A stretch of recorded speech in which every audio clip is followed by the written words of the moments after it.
Hola, hola, ¿cómo les va? Bienvenidos. Aquí estamos comenzando una nueva semana de debates en Así son las cosas, con los temas locales, con los temas que les proponemos en este nuevo ciclo, nueva temporada de nuestro programa por la pantalla de la televisión abierta. El tema de hoy está ligado, focalizado a una celebración que estamos transitando los argentinos. Digo que estamos transitando porque podría tomarse como fecha fija o el 30 de octubre o el 10 de diciembre. La recuperación de la democracia argentina tiene un periodo de ventana que estamos empezando a transitar. En poco más de un mes, cuando se cumpla el 30 de octubre 40 años de la oportunidad en que recuperamos la democracia, fue consagrado presidente Raúl Alfonsín. Comenzamos a transitar con muchas dudas en aquellos días. ¿Cuánto duraría el proceso de recuperación del sistema republicano? Porque había sido interrumpido en numerosas oportunidades por golpes dictatoriales, algunos civiles y militares, diferentes circunstancias que le tocó vivir a la Argentina, proscripciones de partidos políticos, señalamiento, encarcelamiento de dirigentes, muertes, hubo muertes en nuestro país de enemigos políticos. Bueno, la verdad que entre todos hemos logrado que, no sin asechanzas, no sin intentos de interrumpirlo, lograr llegar a estos 40 años de democracia, 4 décadas de democracia, que debemos celebrarlo, evocarlos, pero también reenergizarlos en términos democráticos.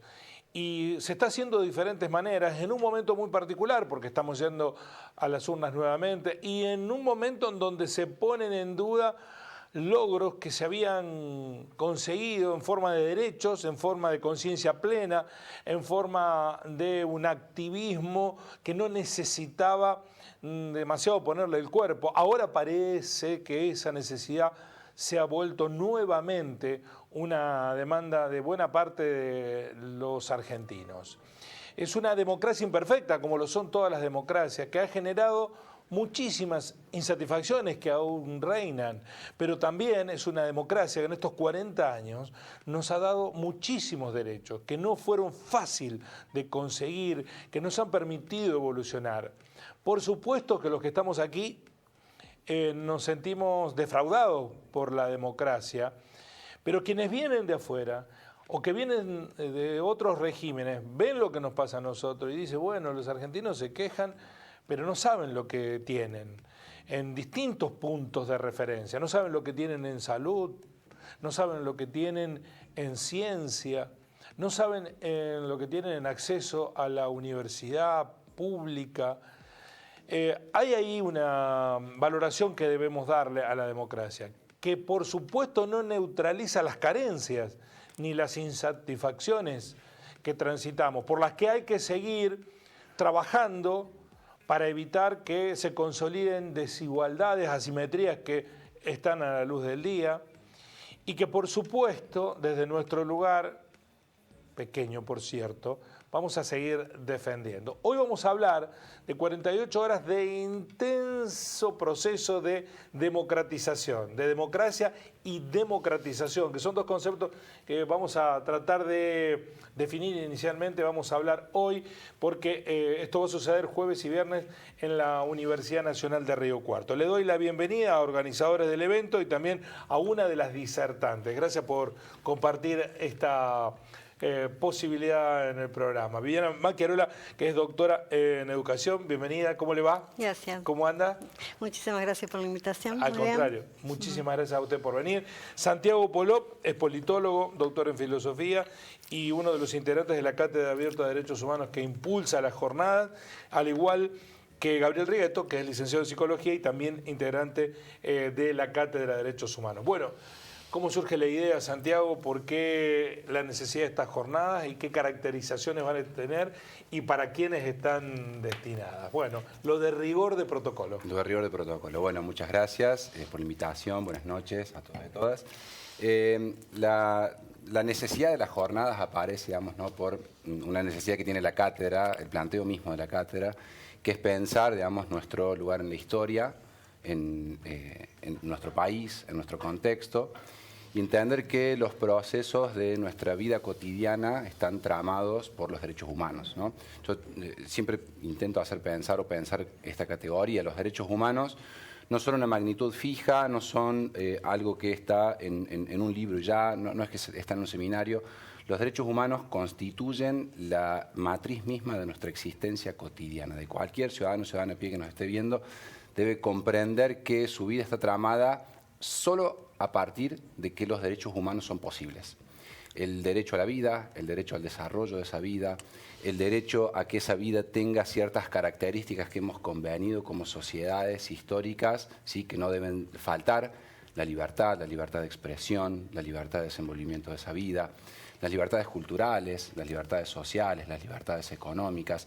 Todo eso constituye el suelo, digámoslo así, ontológico de los derechos humanos. Y la necesidad, digamos, de pensar estas jornadas, lógicamente, tiene que ver con lo que vos bien marcabas al inicio, digamos, ¿no? Es un tránsito, es una fecha, una fecha, 4 décadas en la historia es nada, pero en nuestra historia, digamos, como país, y en nuestra historia estos 40 años es un montón, significa muchísimo tiempo y significa un proceso en el cual la institucionalidad, digámoslo así, de la forma de la democracia no nos debe satisfacer ni nos satisface como sujetos de esa democracia. Y ahí está la diferencia entre democracia y democratización. Democracia es un sistema, digamos, de gobierno, es un sistema, ¿no?, que nosotros tenemos constitucionalizado, por suerte, un sistema formal en el cual se supone cierta división de poderes, cierta partición de los modos de ejercer la ciudadanía y de ejercer el gobierno. Pero la democratización es la condición de posibilidad de disputar aquello que está ocurriendo efectivamente en ese sistema formal y que hace a la vida más libre o con mayores condiciones de posibilidad o de imposibilidad.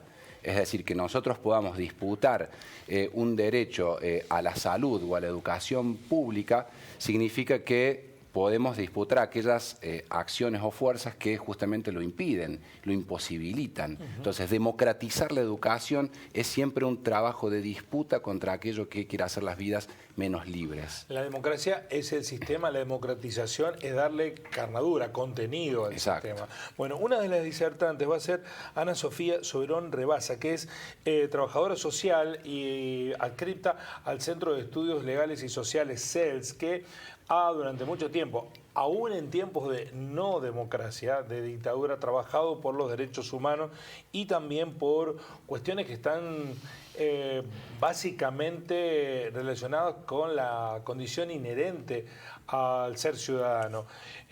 Ana, un gusto, va a ser una de las participantes de esta jornada. Bienvenida al programa. ¿Cómo le va? Buenas tardes. Hola, ¿qué tal? ¿Cómo están? Buenas tardes a todos por ahí. Sí, bueno, la verdad es que para nosotros desde el CELS es muy importante poder participar y agradecemos de hecho la invitación a los organizadores, a la Cátedra Abierta de Derechos Humanos por permitirnos poder estar ahí, y en particular vamos a estar asistiendo desde el trabajo que venimos haciendo en el área de salud mental del CELS. Yo formo parte de esa área en particular y en donde la idea es poder debatir, discutir sobre en este proceso, en este marco de los 40 años de democracia, bueno, cuáles han sido las políticas en salud mental que se han ido llevando adelante desde el Estado argentino, con la heterogeneidad que eso tiene, porque bueno, la cuestión de salud por ahí varía de acuerdo a cada provincia, pero que en definitiva apostamos a que sea un acceso a la salud mental en particular, con perspectiva de derechos humanos. Y bueno, a partir de eso vamos a tener una intervención en la mesa de salud mental en particular, pero también el jueves a la noche vamos a estar compartiendo la proyección de un documental que hicimos desde el CELS en articulación con otras 2 organizaciones, el Movimiento por la Despenalización en Romero y el Equipo Latinoamericano de Género y Justicia, que de alguna manera da cuenta de lo que significa para las personas que se encuentran internadas, privadas de su libertad en instituciones psiquiátricas, y que aún así, con todo el arrasamiento que puede implicar el estar en una situación de encierro, de largos periodos de institucionalización, como a partir de la historia de 3 mujeres, bueno, hay el deseo todavía de poder querer vivir en ese afuera, de poder querer vivir en comunidad, con inclusión, y cómo para que todo eso sea posible es necesario un Estado presente que impulse políticas públicas, no solo en términos de salud, sino también en cuestiones de acceso al trabajo, a la seguridad social, a la educación, en fin, como que distintos derechos que a lo largo de mucho tiempo no se les han sido garantizados en su totalidad a estas personas y que más bien siempre ha sido la respuesta al encierro, la segregación y bueno, un poco como dar cuenta a partir de la experiencia particular que hemos tenido desde el CELS acompañando el proceso de transformación de este hospital en particular en Melchor Romero en la provincia de Buenos Aires.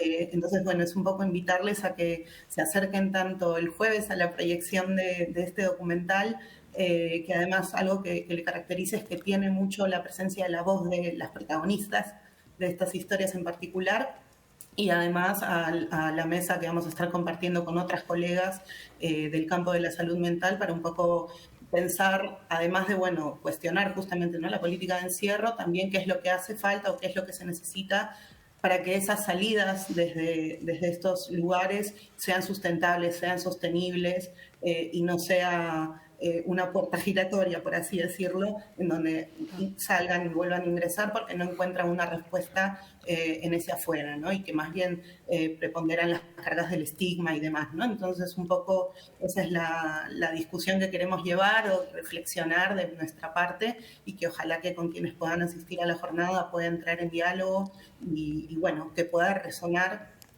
a la sociedad en general, ¿no? Que creo que también tras la pandemia muchos de esos temas se han resonado, ¿no?, en relación a esto de estar en nuestras casas sin poder salir. Bueno, un poco los efectos son bastante palpables y bueno, poder reflexionar en torno a eso también. Ana, es interesante lo que usted plantea porque los derechos humanos tienen múltiples dimensiones. Esta de la salud mental es una dimensión y que en estos 40 años de democracia ha evolucionado. De hecho, hubo un cambio de la ley que regulaba las internaciones, las condiciones. Salimos del proceso de manicomialización. Sí. Manicomialización, ahí fue. Manicomialización. Para desmanicomializar. Exactamente, es un trabalengua. Pero bueno, pero todavía está ese proceso incompleto, porque sigue habiendo miradas discriminatorias hacia las personas que padecen enfermedades mentales, que de hecho se han acrecentado por razones que no vienen al caso comentar ahora. Que ¿observan como una evolución positiva lo que ha ocurrido con la salud mental en estos 40 años? Sí, en el sentido de que también, y esto creo que más allá de lo que puedan hacer los estados, también creo que hay mucho de activismo, de movimientos de sociedad civil, de las asociaciones de profesionales, de las mismas personas usuarias que han vivido en carne propia el impacto de haber estado en este tipo de lugares. Eso creo que ha sido como un músculo importante para poder traccionar y poder llegar a este cambio de paradigma que ya tiene, digamos, que se cristaliza quizás con la sanción de la actual ley de salud mental, la 26657, pero que en definitiva su implementación es bastante heterogénea. Hay cuestiones o políticas como rectoras que en último tramo a nivel nacional uno puede ir viendo que se han ido dando, pero todavía hay mucho por hacer de vuelta, porque muchas de las personas que hoy se encuentran internadas no es que tengan del todo garantizados ciertos derechos que son necesarios para poder vivir en ese afuera, ¿no? Y que entonces sea sostenible en el tiempo. Nosotros en particular hemos tenido la posibilidad de acompañar en particular el proceso en la provincia de Buenos Aires, que también en el último tiempo han tenido políticas públicas mucho más concretas y certeras de hacia dónde tiene que poder encararse o cómo se tienen que encarar esta problemática en particular o este tema desde una perspectiva de derechos humanos, pero en definitiva siempre, o sea, es un tema que de por sí cuesta poder instalar en agenda y que entonces es importante poder seguir poniéndolo sobre la mesa, ¿no? Y decir que todavía hay cuestiones que se pueden hacer, que se pueden mejorar y que son posibles de hacer también, ¿no? Porque también no es que todo sea tan lineal, han habido idas y vueltas desde la sanción de la ley de salud mental, pero en definitiva cuando hay la voluntad política se pueden hacer grandes e importantes transformaciones y es un poco a lo que apostamos, ¿no? A poder acompañar esos procesos y en el caso en que hayan regresiones también poder señalar y denunciar cuando suceden, porque va en desmedro de los derechos de las personas usuarias de los servicios de salud mental. Ana, muchísimas gracias por este contacto. Queríamos establecer la primera referencia de lo que se va a debatir sobre este aspecto, porque creemos que hay como también una sesgada e intencional mirada sobre los derechos humanos muy ideologizado en una simplificación malintencionada de eso, ¿no? Los derechos humanos son mucho más complejos. Por ejemplo, esto de la salud mental. La democracia debe garantizar, no es esta idea solamente de derechos humanos que se quiere montar como lógica de contemos la verdad completa de las cosas, ¿no? En una manipulación del discurso que esté bien intencionada. Así que le agradecemos mucho la participación en el comienzo del programa. Ana. Muchas gracias, buenas noches a todos y les veo prontamente por allá. Bueno, un gusto. Gabriel, es eso también, ¿no? Hay un plano de los derechos humanos que a lo mejor es dejado de lado pensando que solamente los derechos humanos se ocupan de garantizar determinadas acciones, claro, sí, sin lugar a dudas, legalidades, ¿no? Sí. Y es mucho más complejo. Es más complejo, por eso es pertinente el planteamiento de Ana Sofía. Me quedé pensando en esto de que obviamente se materializa muchísimas cuestiones mediante una estructura social determinada, una política determinada y una economía determinada. Es decir, si no hay esas voluntades, si no se ejercen esas voluntades, es imposible. Es realmente imposible. Por eso es netamente valedero. De hecho, también el CELS tiene un trabajo con anterioridad en el año 2007 sumamente potente para la creación de la Ley Nacional de Salud Mental, porque el CELS establece un trabajo donde detalla, estudia y determina la cantidad de personas que estaban internadas bajo encierro en ese momento, año 2007. Entonces, da justamente una apertura fundamental para la creación de la ley. Es uno de los grandes aportes, justamente de este organismo que va a venir para las jornadas que hemos organizado. Este de la salud mental es una dimensión. ¿Qué otras dimensiones se van a abordar en la jornada? Se van a abordar dimensiones tales como violencia institucional, género, el campo educativo, políticas del trabajo, salud mental, infancia y juventudes y memoria, verdad y justicia. Más los anexos que planteó, por ejemplo, Sofía en torno a la proyección del documental de que es Cruzar el Muro, y 2 talleres el día viernes que van a ser uno, el de Sistema de Administración de Justicia y Derechos Humanos, eso va a ser en el Colegio de Abogados, y el otro de Niñez y Diversidad, acompañar desde una perspectiva de derecho, eso va a ser en el campus de la universidad. Sí, no hay que perder de perspectiva que cuando se habla de derechos humanos vulnerados, no hay que ir a la dictadura militar. Todos los días en la sociedad argentina se están vulnerando derechos humanos. De hecho, hay provincias, gobernantes que han vulnerado y vulneran derechos humanos básicos, elementales, con acciones que en ese sesgo que se quiere dar solamente ligado con memoria, verdad y justicia, que es un plano muy importante, que por supuesto hay que reivindicarlo todo el tiempo, pero no es el único que debe garantizar una democracia. El otro plano es el de la educación. El acceso igualitario de la educación para todos es parte de un derecho humano que también se ve con acechanzas, amenazas, nubarrones que se aproximan. En ese plano hemos evolucionado en estos 40 años porque hay discursos que se instalan con la idea de que todo está mal en la Argentina, ¿no? Hay una candidata que dice que las escuelas están tomadas por sindicalistas kirchneristas, que todos sabemos que no es así. No es así. Habrá dirigentes gremiales que son de una extracción, otros son de otra, pero tomadas, ¿no? Se usa livianamente el lenguaje, a veces buscando sumar votos. Desde lo educativo, ¿ha sido una evolución estos 40 años o una involución? Sin lugar a dudas creo que ha sido una evolución, pero también con avances, retrocesos, sí, claro. Un camino sinuoso, diríamos, que justamente bienvenido a este encuentro que organizan acá los colegas para poder justamente reflexionar y mirar retrospectivamente logros, deudas, dificultades en perspectiva de aprendizaje hacia el futuro, ¿no? Empezamos por los logros. Bien, yo lo que voy a abordar en el próximo encuentro es más los procesos de democratización interna y externa de las universidades, ¿no? Otra colega que Cecilia va a abordar más la problemática en las escuelas secundarias. Yo me he evocado siempre más desde la investigación y desde la gestión a la universidad. Bueno, la creación de numerosas cantidades de universidades ha sido un gran logro. Exacto, eso es resistida por algunos sectores, pero bueno, hasta la semana pasada se crearon 5 nuevas universidades nacionales. Exacto, sí.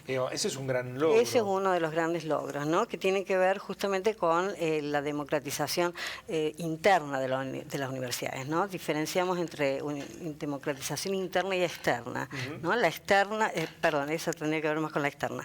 La democratización externa tiene que ver con ampliar las bases sociales de la educación universitaria, ¿no? Es decir, que haya una mayor representatividad de todos los sectores sociales, económicos, etcétera, de género y demás, dentro de la universidad. Justamente la expansión de las universidades amplía esa base social. Ahí hay asignatura pendiente, ¿no? Porque hay sectores a los que no llega la universidad. Hay sectores a los que no llega. No es que los sectores no llegan a la universidad, hay sectores a los que no llega a la universidad. Exacto. Ha habido avances en relación justamente a la democratización externa, ha habido grandes avances en el acceso. Si uno mira, si querés que dé algunos datos, puedo estar leyendo algunos datos estadísticos, ha habido, se ha ampliado muchísimo el acceso, si vemos la cantidad de estudiantes que teníamos en el 84 y la cantidad de estudiantes que tenemos ahora, la cantidad de universidades que había en el 84, las que tenemos ahora, ha habido una gran ampliación en ese sentido, ¿sí? También una ampliación de los distintos perfiles que ingresan a la universidad, justamente, por ejemplo, por la expansión de las universidades y por muchas políticas de ingreso y de permanencia en la universidad, se ha ampliado el perfil. Tenemos hoy estudiantes que trabajan, tenemos una gran cantidad de estudiantes que son primera generación de estudiantes de familias con formación en la universidad. Hoy tenemos políticas de discapacidad, por ejemplo, ¿sí?, que antes no ingresaban. Hoy tenemos toda una política que inclusive ha habido financiamiento para facilitar el acceso material y también pedagógico a estudiantes con discapacidad. ¿Sí? Hoy tenemos estudiantes ciegos, estudiantes sordos, que eso no lo teníamos años atrás, ¿sí? La universidad hace 40 años estaba vedada para esos sectores. Estaba vedada, exactamente. No entraba, no sé si estaba, no había nada que dijera está prohibido. Pero no entraba en el horizonte de pensamiento de determinados sectores, ¿no? Hoy tenemos justamente, hay un autor que habla de la Universidad de la Diversidad, que estamos en la 4ª reforma universitaria, ¿no? Claudio Rama, dice, estamos en la 4ª reforma universitaria. Esa 4ª reforma que tiene que ver con la Universidad de la Diversidad, que justamente tenemos una gran heterogeneidad de universidades, de modalidades, pero sí creo que ahí vamos a las deudas pendientes, ¿no?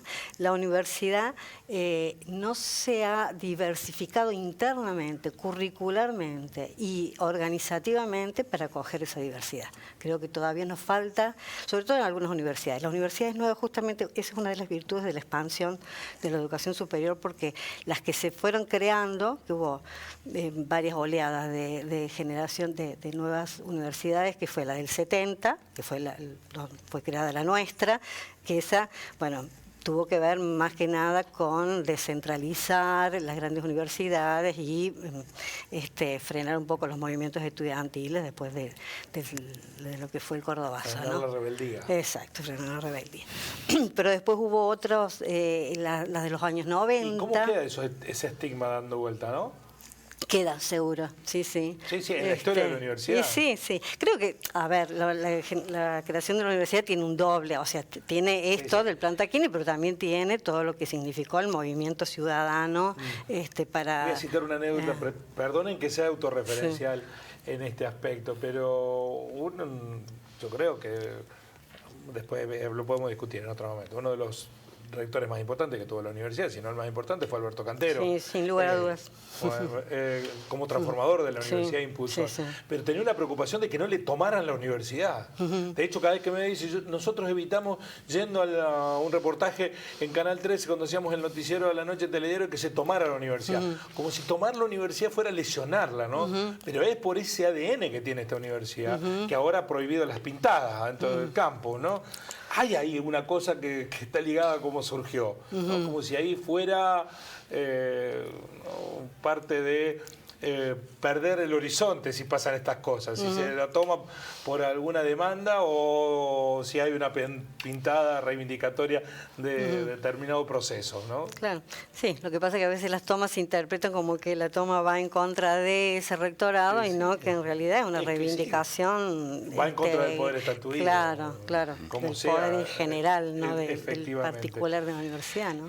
Santiago, ahí una de las cuestiones que mencionaba que está ligada con la memoria, verdad y justicia, que está sesgada hacia los derechos humanos vulnerados por la dictadura militar, pero también es como contrapartida para responder a la acusación de que los derechos humanos son un curro, ¿no?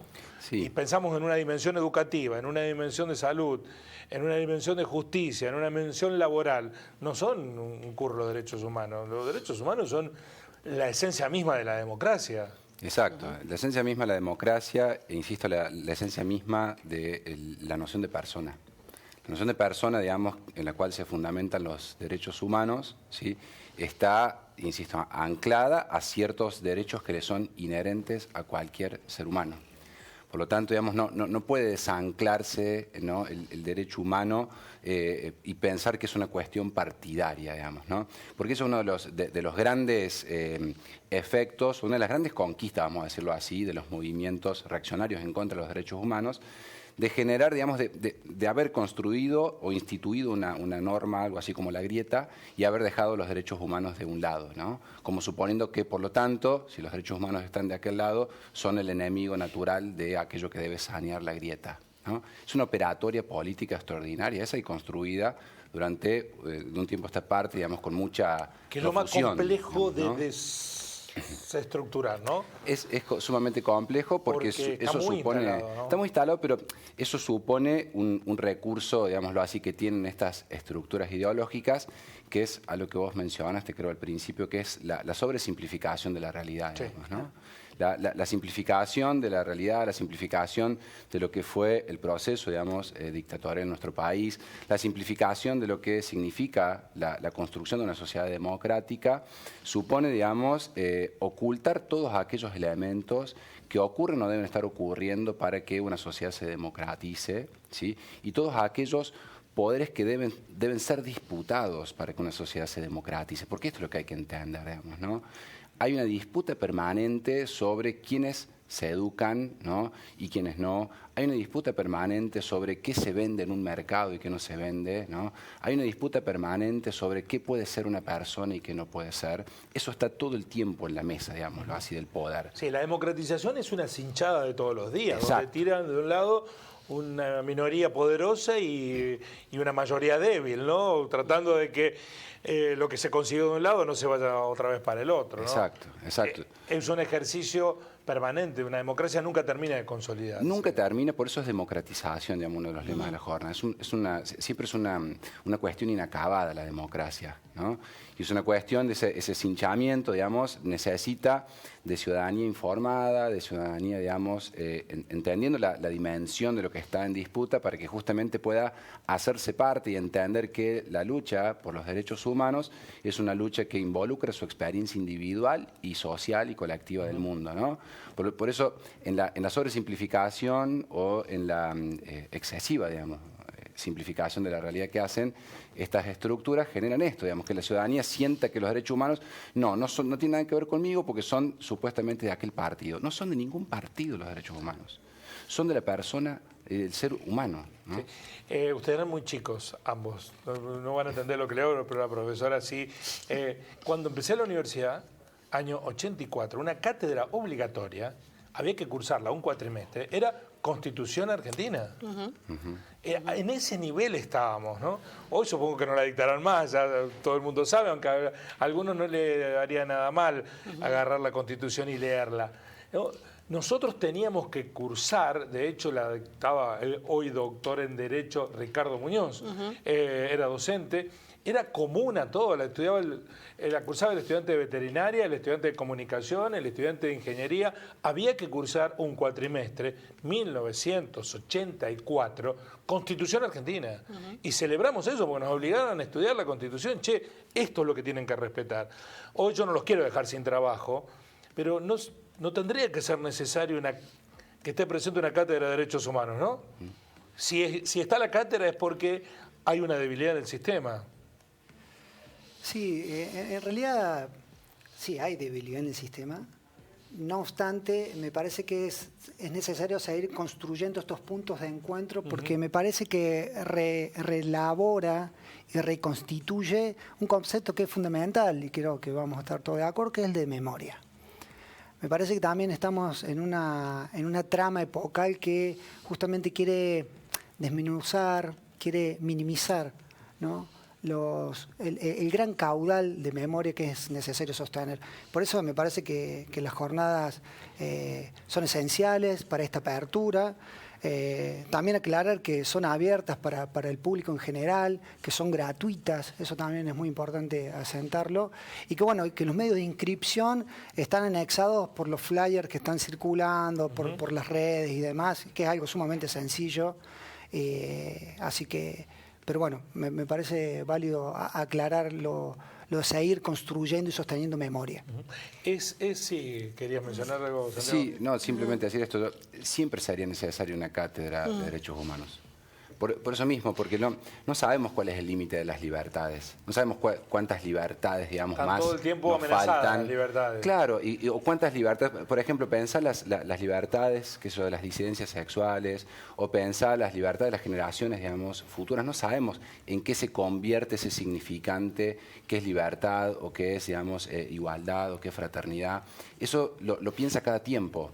Las libertades, digamos, que hoy tenemos constitucionalizadas o que están en el marco de los tratados internacionales de nuestro país, no son las mismas, ¿no?, que las libertades o las dignidades de la persona que estaban constitucionalizadas en la Constitución del 49. Y está bien, hay un proceso en el cual nos vamos dando cuenta que las libertades que teníamos no representan tal vez este tiempo histórico. Entonces, tienen que ser repensadas y resignificadas siempre, siempre.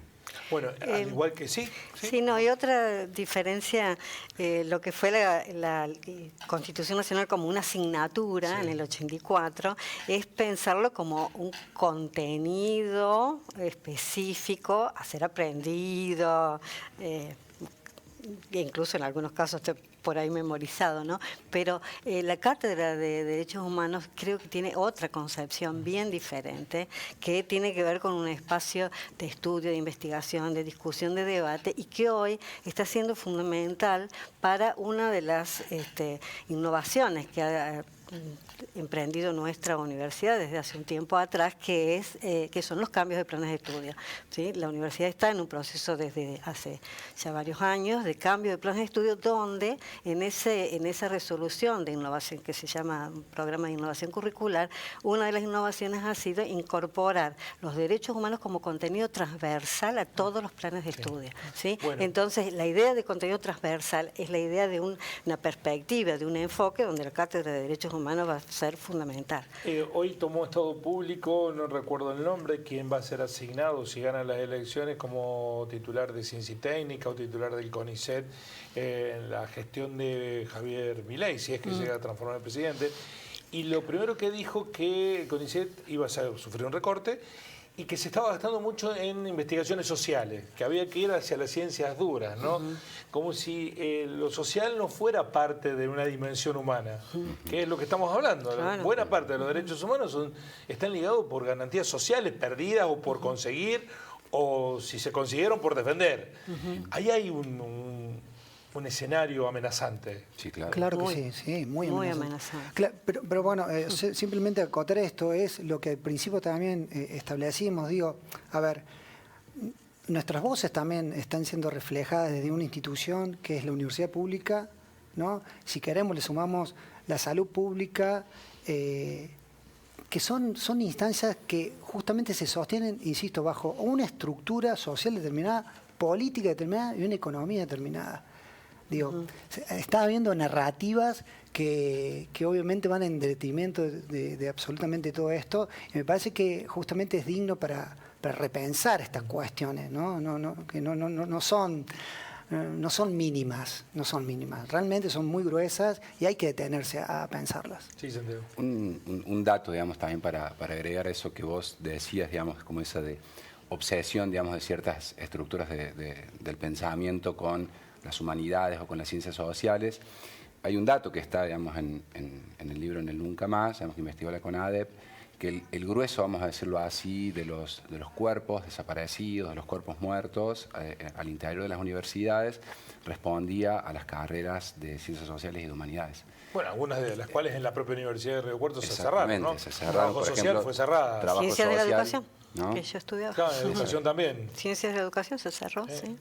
Porque son carreras, digamos, en las que se intenta tramar, no porque en otras carreras no lo hagan, digamos, ¿no? Pero el pensamiento crítico como objeto de estudio, digamos, ¿no?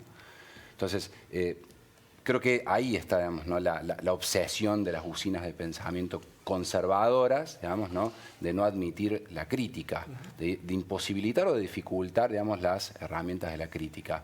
A eso se dedican las humanidades, a pensar el ser humano. O sea, es difícil pensar un elemento más constitutivo de nuestra realidad, ¿no? Que aquello que el humano hace en el mundo. El humano, digamos, por supuesto, investiga química, biología, ciencias de la tierra, ingenierías, pero el ser humano es cultura también, digamos, ¿no? El ser humano hace cultura incluso cuando hace una ingeniería o piensa la naturaleza de una forma o de otra. Entonces, eso debe ser pensado, eso debe ser puesto, digamos, ¿no? Sobre la mesa y pensar si eso nos hace más o menos libres.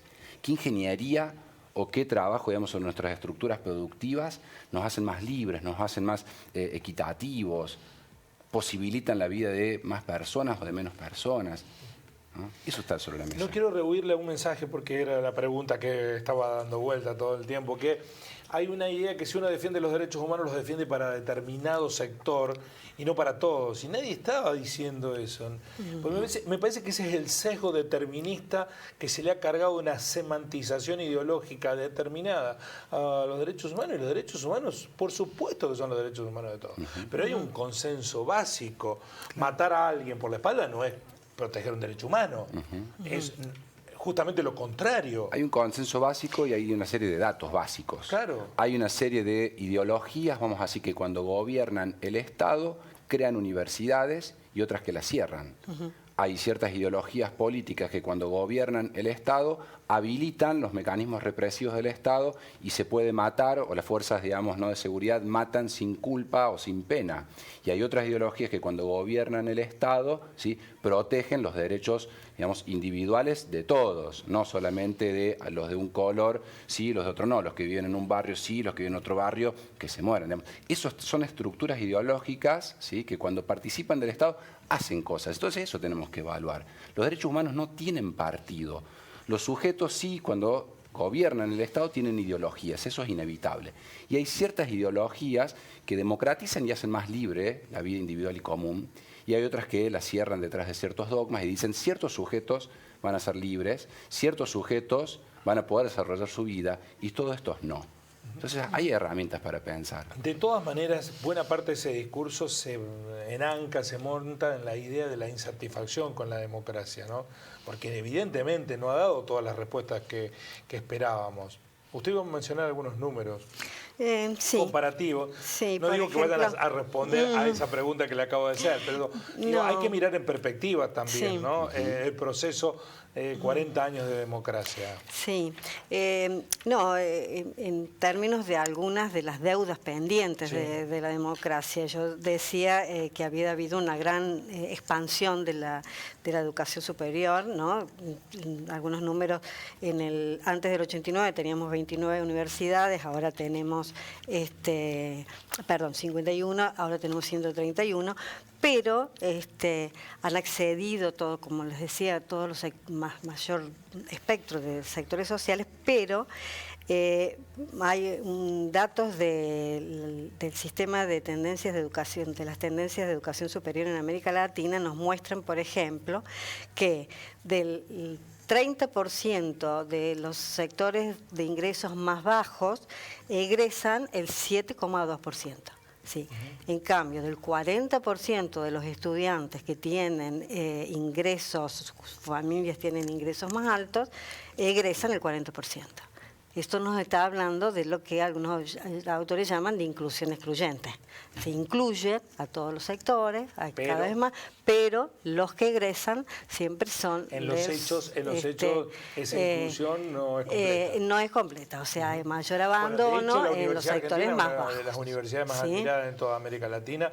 Cuando uno mira la cantidad de universitarios que ha generado en proporción demográfica, es de las más bajas. O sea, tenemos una buena universidad, pero no están yendo todos a estudiar esa universidad, ¿no? No. Por alguna razón que la democracia no ha podido resolver. Sí. Ha aumentado en términos de asistencia, ¿sí? Ha habido, de la tasa de asistencia ha aumentado, ¿sí? Por ejemplo, aún en el nivel inferior, en este tercio de nivel inferior, de una tasa del 12,5 al 30%, y en el superior del rango de ingresos superiores del 54 al 64. Hay un aumento interesante, importante, entre los años 2000 y 2021, ¿sí? Pero el problema es lo que quedan en el camino. El problema que también tenemos en nuestra universidad, donde las tasas de abandono en primer año son altas. Gabriel, ¿asumen o van a debatirse en estas mesas las insatisfacciones de la democracia? ¿Esperan que surja esta cuestión, ponerlas en debate? Sí, sin lugar a dudas me parece que obviamente es una cuestión que va a surgir, no va a quedar en el tintero. Si bien los ejes temáticos son variados, eso se va a expresar, a explayar me parece que en cada una de las mesas. Y me quedé pensando en esto de estar también asentando nuevamente que la proyección, y lo miro en Santiago por esto, pero no olvidarnos, la proyección del documental va a ser en la herradura del Andino, en la sala Pinto, a las 20 horas, ¿no? Y los talleres, como decía, el primero va a ser el día viernes, que tiene que ver con el sistema de administración de justicia y derechos humanos. Ahí va a estar el fiscal federal de Córdoba, Facundo Trota, ¿no? Acompañado por Daniel Ortecochea, Gregorio Goberti, y va a estar integrante de la Subsecretaría de Derechos Humanos también. Esto va a ser en el Colegio de Abogados, Eso va a ser en el Colegio de Abogados, y no me quiero olvidar del taller 2, que va a ser el de niñez y diversidad, acompañar desde una perspectiva de derechos, que las talleristas ahí van a ser Analia Argarañas, Paula Gutiérrez y Romina Peselato. Eso va a ser en el aula 16 del pabellón 4 de la universidad. Es decir, que no está todo concentrado en la universidad, sino distribuido en toda la ciudad. Sí, una concepción itinerante tiene. Esta mañana mencionaba yo en la radio que para quienes transitamos el año de la recuperación de la democracia, tenía 17 años, estaba en 5º año, lo vimos como una euforia. Pero euforia, usted lo debe recordar, incluso las personas de mayor sufrimiento durante la instauración de la dictadura, en la que era yo muy chico. Pero bueno, era como un despertar, ¿no? Era un arcoíris en el cielo de la Argentina. Hoy se hace necesario poner en dimensión, en valor lo que es tener la democracia, porque hay mucha gente, por suerte, que no sabe lo que es vivir en dictadura y lo que se puede perder. La dictadura hoy ya no son con militares gobernando los países, son sutiles maneras de ejercerse, ¿no? Hay una dictadura muy, pero muy presente, que es la económica, ¿no? Las grandes corporaciones económicas hoy tienen más poder que los propios estados. ¿Cómo se hace para ponerle en valor? Bueno, ahí creo que cumple una función fundamental la educación, ¿no? Y el poder, ahí, por eso las políticas de memoria, de verdad y justicia son importantes, y la educación en ese sentido también, de poder y de transmisión cultural, ¿no? De las generaciones que vivimos aquello a estas nuevas generaciones, de recordar lo que fue, ¿no? Lo que pasó, y esos momentos, como decís vos, ¿no? Yo tengo así muy presente lo que fue el 84, desde todas las perspectivas, ¿no? La pasión que uno puso, la esperanza que generó,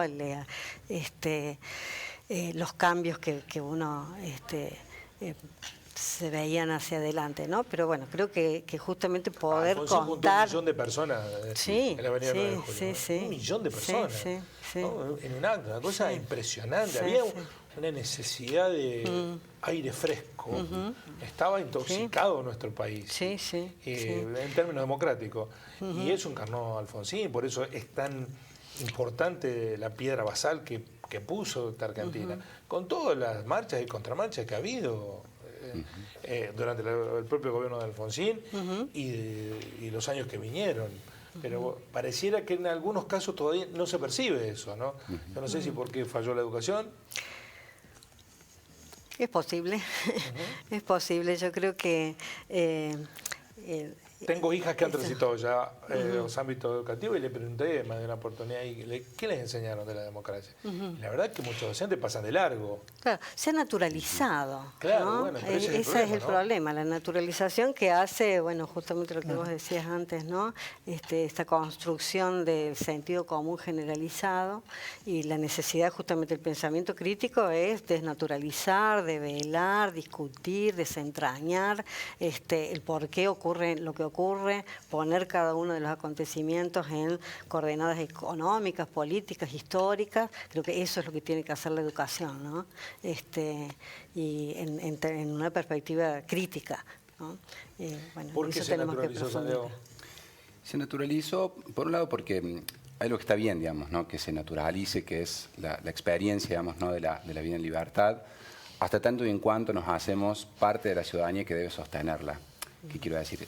Está buenísimo, digamos, ¿no? Que las infancias vivan en libertad y resignifiquen su vida, digamos, con esa libertad. El problema es que cuando pasan a intervenir, digamos, ¿no? En el ámbito ciudadano, como cualquier persona, digamos, ¿no? Ya las responsabilidades también cambian, ¿no? Y ahí es donde tenemos que ver qué dimensión nos toca a cada uno, cada una en la construcción, digamos, ¿no? De una ciudadanía democrática. Vos decías de los 40 años y tus 17 años, yo digo lo siguiente, y revelo, digamos, mi edad, ¿no? Cuando eso ocurría, yo tenía 2 meses, ¿sí? de nacido. Yo nací, digamos, en este sistema formalmente democrático, pero también, digamos, hay que decirlo, yo también heredé lo que la dictadura instituyó y nunca se terminó de cortar, digamos, ¿no? Es decir, mucha de la buena parte de la que vos llamabas insatisfacción con la democracia, que la tengo y la tenemos creo que todos y todas, tiene que ver con ciertas lógicas que se instituyeron en los procesos dictatoriales por fuerza de las armas, que tienen que ver, digamos, ¿no? Con la organización de la economía, con la organización de la cultura, con la organización de la vida individual y colectiva. Somos herederos de esa dictadura. Vivimos, como dicen algunos autores, en cierta forma postdictatorial, digamos, ¿no? Porque uno debería decir, bueno, a la par que crece nuestra insatisfacción con la democracia, otro dato absolutamente real en Argentina es que crece, digamos, ¿no? La apropiación cada vez más pequeña de la riqueza, digamos, ¿no?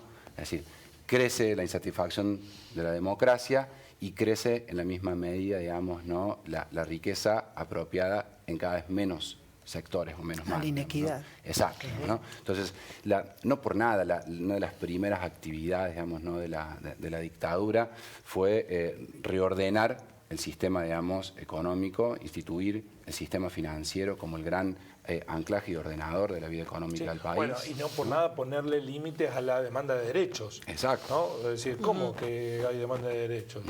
¿No? Porque esto es un discurso. Exacto. ¿Desde cuándo los derechos tienen que reclamarse? Bueno, en este sentido, aquí también hay corresponsabilidades. No me gusta hacer populismo de medios, ¿no? Tanto que, o demagogia de medios. Cada ciudadano también es responsable de la democracia que tenemos. Lo que hicimos o lo que dejamos de hacer. La más fácil es echarle la culpa a los políticos, ¿no? Bueno, pero eso también es una construcción del sujeto, vamos a decirlo así, ¿no? Sí. Somos construidos como sujetos en donde lo simple es como el camino entre el punto A y el punto B, es el camino más fácil, ¿no? Bueno, y entonces está bueno, me aparece, digamos, alguien opinando en la televisión y me quedo con esa opinión porque es el que más grita o es el que más sale en televisión, ¿no? Entonces, bueno, como eso pero hay también de la política corresponsabilidad. Ayer dijo la vicepresidenta que no le echemos la culpa a los votantes que están, pensemos, bueno, yo sí quiero echarle la culpa a que vota cosas que son delirantes. Yo estoy de acuerdo con lo que dice Cristina Fernández de Kirchner, de entender todo el tiempo a todos por todo.